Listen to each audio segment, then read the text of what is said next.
میمیرم در غریبی تاجیکستانم بره، با دعای خیر و با آیاتی قرآنم بره،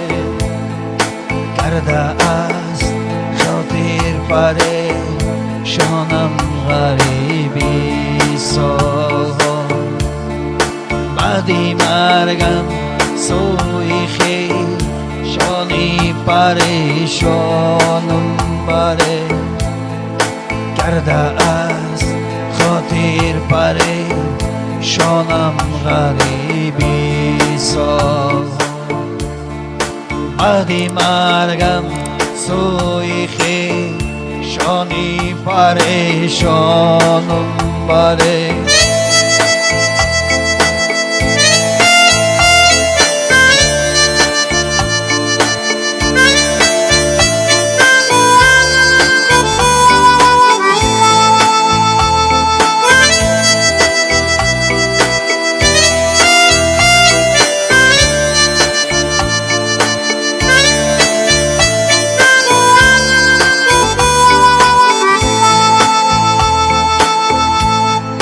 من برای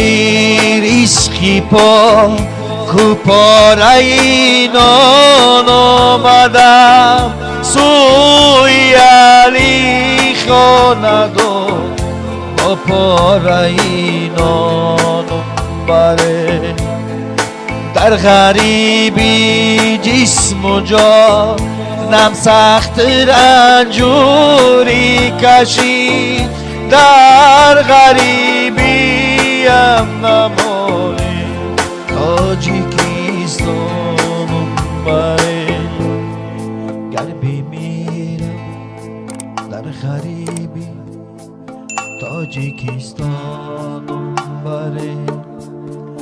با دعای خیر و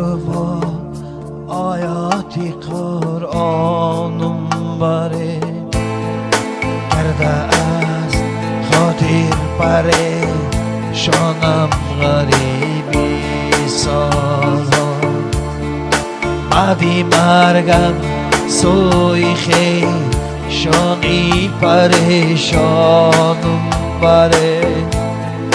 کرده است خاطر پریشانم غریبی سالها، بعدی مرگم سوی خویشانی پریشانم بره.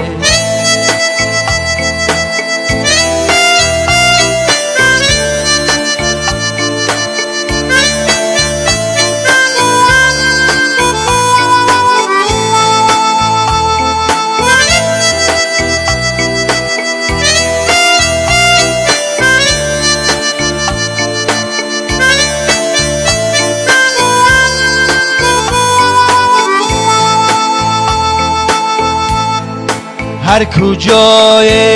میتوانیدم گذاره در وطن، گر مرا دم میدانه تاجیکستانم بره، هر کجای میتوانیدم گذاره در وطن، گر مرا دم میدانه تاجیکستانم بره، گر بمیرم در غریبی تاجیکستانم بره، با دعای خیر و آیاتی قرآنم بره، کرده است خاطر پریشانم غریبی سالها، بعدی مرگم سوی خویشانی پریشانم بره، کرده است خاطر پریشانم غریبی سالها، بعدی مرگم سوی خیل شانی پریشانم بره بعدی مرگم سوی خیل شانی پریشانم بره بعدی مرگم سوی خیل